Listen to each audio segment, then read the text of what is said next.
So good morning. Once again, 4:30 in the morning, spending my time with the Lord. And I was listening to Joyce Myers, right? And Joyce Myers says, when you put God first, you will lose that spirit of fear, right? So I got to thinking about last month I got dumped, right? And I kind of liked the way I got dumped because there's no way that I could find a nigga so that way I could go, try to force myself on them. It's just like, shit, fuck it. You just gotta let go. You know what I'm saying? Just fuck it, let go, let God. So with letting go and letting God, I decided, okay, let me try to put God first thing. Let's see how this works. Because, any other time, Keitha is going to do something. But every time Keitha does something, she ends up in jail, ends up with an enemy, ends up fucking shit up, but ends up doing something bad, right? So I said, well, let me do this, put God first. How do you put God first? Do you wake up in the morning, just pray to Him? Do you, know what I'm saying? Everything? I don't know. But I'm going to put God first. You know what I'm saying? So what I would do is get up in the morning, meditate, put God all the way in there, especially when I felt like crying, because the first 2-3 weeks were horrible. I couldn't even eat. Like, I was seeing my skin sinking in my face, because now look at how full it is. But anyway, I was, it was horrible. So what I would get up in the morning, meditate, pray, go to work, or whatever. Everybody knows my biggest fear was driving. The reason why I had a big fear of driving was because one time me and my mom, this one boy I knew when I first learned about death, he was my sister's friend. I forgot what his name was, but I remember it was from the West Side. He was one of our little gangster homeboys or whatever, and nice looking boy. I don't remember what his name was because I had to have been about 6 or 7. But he died in a car crash, right? And I thought, like, wow, that's crazy. Like, you know what I'm saying? Because this nigga's actually dead. Even though I really didn't realize what dead meant. But dude he actually died in a car crash, right? So that was fear number 1. I was about 5 or 6. And then, like, when I was about 7 or 8, one day, me and my mom was driving down Calabria Road, and somebody hits us.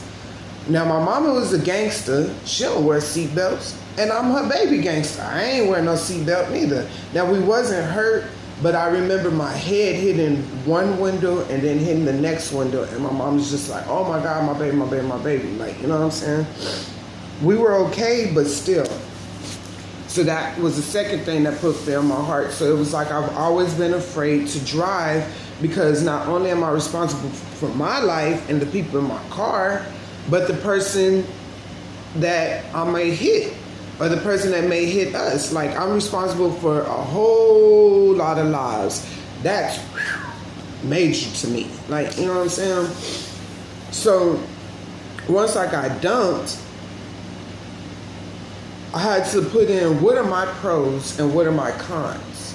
Why would this nigga want to dump me when I feel like I'm the best? You know what I'm saying? Well, one of my cons is, Keitha, you can't even take yourself nowhere. If you knew where this nigga was, you couldn't even go drive to go get him to stop him, to make him change his mind, right? So I had to learn how to drive.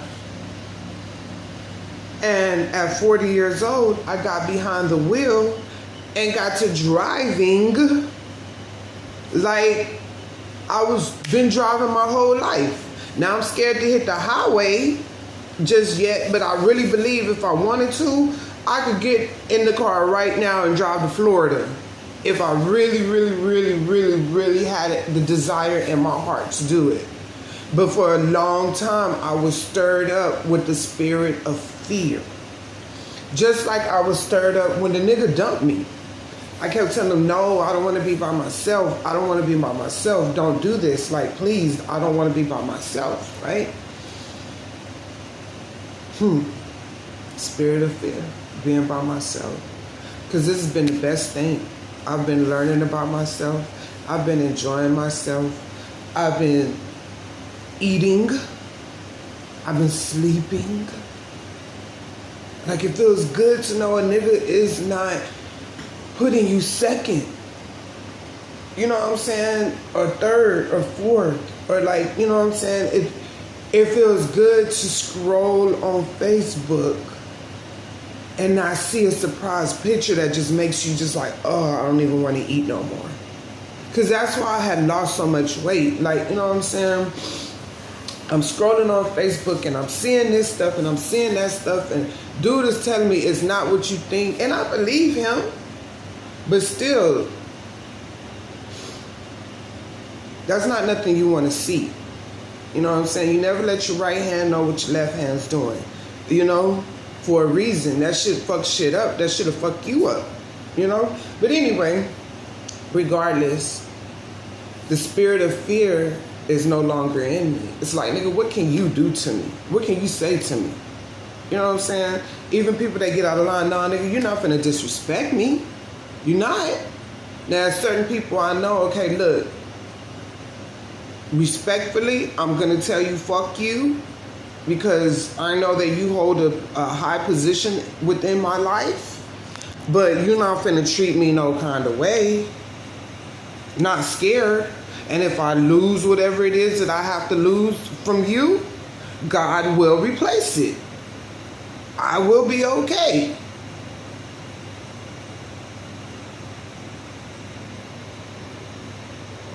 But it is true. When you put God first, you lose your spirit of fear.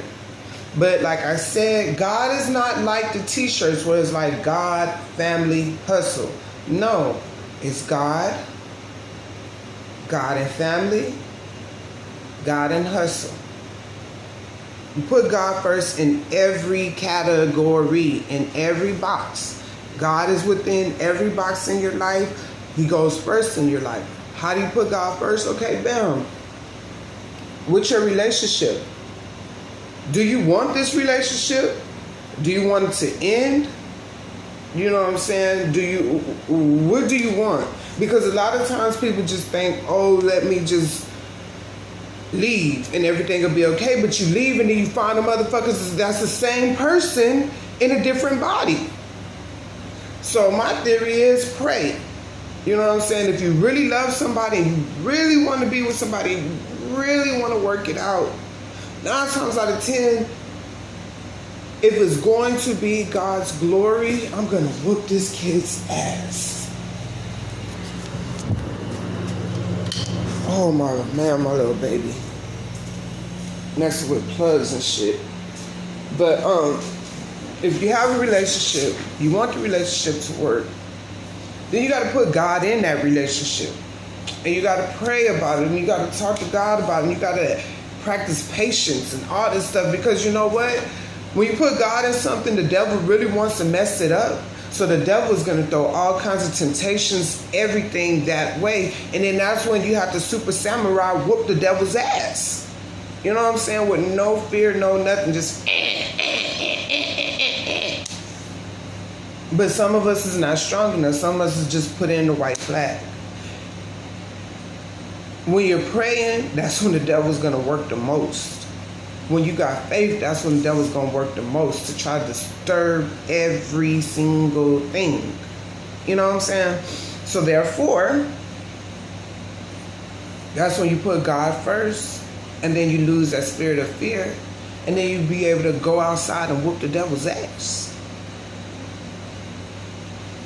Respectfully. So anyway, that was my point for today. I'd like to thank Joyce Myers. When you put God first, you lose your spirit of fear, which goes back to Our year's motto at the church, the theme for 2021, be courageous and unafraid. Y'all have a great day.